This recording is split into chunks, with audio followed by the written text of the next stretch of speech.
दिया हुआ है एनसीईआरटी का, वो लिखा रहा है कि oxygen enters the blood in lungs. तो यानी कि ये जो हार्ट है आपका, अगर पाइप से ब्लड हार्ट तक गया और हार्ट से पूरी बॉडी में डिस्ट्रीब्यूट हो गया तो ये सिंगल सर्कुलेशन है, ठीक है। लेकिन डबल सर्कुलेशन में क्या होता है आपका कि 2 बार सर्कुलेशन होता है। 2 बार सर्कुलेशन का मतलब कि हार्ट के पास पाइप वेसल्स जो है वो ब्लड गया तो, लेकिन हार्ट के पास जाने के बाद क्या हो गया, ये यहाँ से लंग्स के पास चला गया। अब लंग्स के पास जाने के बाद फिर वापस आया, फिर पूरी बॉडी में डिस्ट्रीब्यूट हो रहा है, फिर बॉडी से यहाँ पे आ रहा है।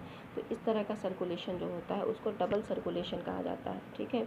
अगर हार्ट से लंग्स के पास जा रहा है ब्लड, ठीक है, ध्यान से सुनिएगा, अगर हार्ट से लंग्स के पास ब्लड जा रहा है तो ये जो पोर्शन है इसको पल्मोनरी सर्कुलेशन कहा जाता है। क्यों पल्मोनरी सर्कुलेशन कहा जाता है? क्योंकि लंग्स को एक और नाम होता है पल्मोनरी भी, ठीक है। अब पल्मोनरी सर्कुलेशन इसको हमने कह दिया। अब यहाँ पे हार्ट के पास जो ब्लड आया वो पूरी बॉडी में गया, बॉडी से फिर हार्ट के पास गया, तो ये वाला जो सर्कुलेशन था इसको सिस्टेमिक सर्कुलेशन कह दिया हमने। तो ये जो पल्मोनरी सर्कुलेशन है ये, और ये जो सिस्टेमिक सर्कुलेशन है ये दो सर्कुलेशन मिलकर ही तो डबल सर्कुलेटरी सिस्टम बना लेते हैं, ठीक है। तो जो लोअर ऑर्गेनिज्म है उनमें सिंगल सर्कुलेशन होता है, जिनमें हार्ट जो है वो ये अच्छे से डेवलप्ड नहीं होता है, ठीक है, यानी कि 2 चैम्बर है, 3 चैम्बर है, और जिसमें 4 चैम्बर हार्ट होते हैं वहाँ पे डबल सर्कुलेटरी सिस्टम होता है। तो ये डबल सर्कुलेटरी सिस्टम है, ये 2 चीज़ से मिलके बना हुआ है। एक तो हो गया आपका पल्मोनरी, एक हो गया आपका सिस्टेमिक। पल्मोनरी का मतलब क्या हो गया, हार्ट से ब्लड लंग्स के पास जाए, लंग्स से हार्ट के पास आए, तो ये पल्मोनरी हो गया। और हार्ट से ब्लड पूरे बॉडी में जाए, पूरे बॉडी से फिर हार्ट में जाए, तो ये आपका सिस्टेमिक सर्कुलेशन हो गया, ठीक है। तो ये वाला एनसीईआरटी का ये पॉइंट भी क्लियर हो गया। बाकी नेक्स्ट पॉइंट में जो लिखा है, देखिए ये जो नेक्स्ट पॉइंट दिया है ना, ये नेक्स्ट पॉइंट बेसिकली ट्यूब से गिवन है। ट्यूब का मतलब क्या हो गया, वेसल्स से।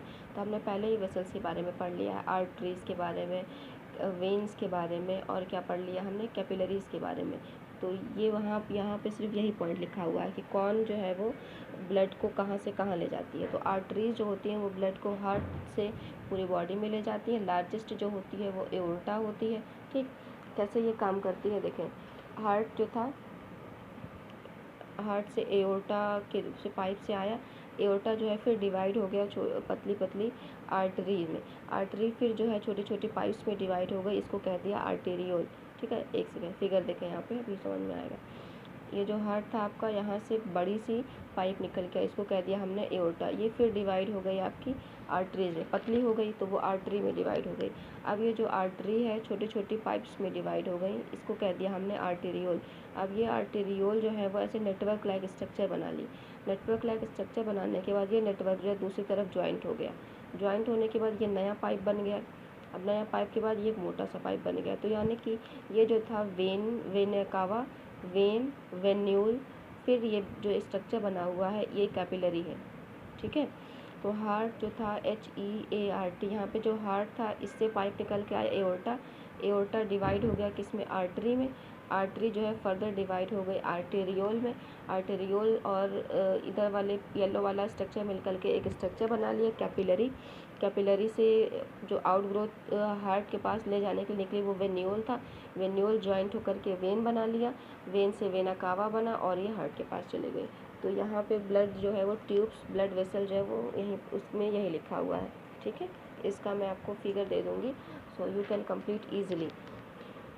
और जो वेन और आर्टरी की बात है, तो वेन जो है वो कैरी करती है ब्लड को from tissue of body part two heart, और आर्टरी जो होती है वो कैरी करती है हार्ट से पूरी बॉडी में, ठीक है।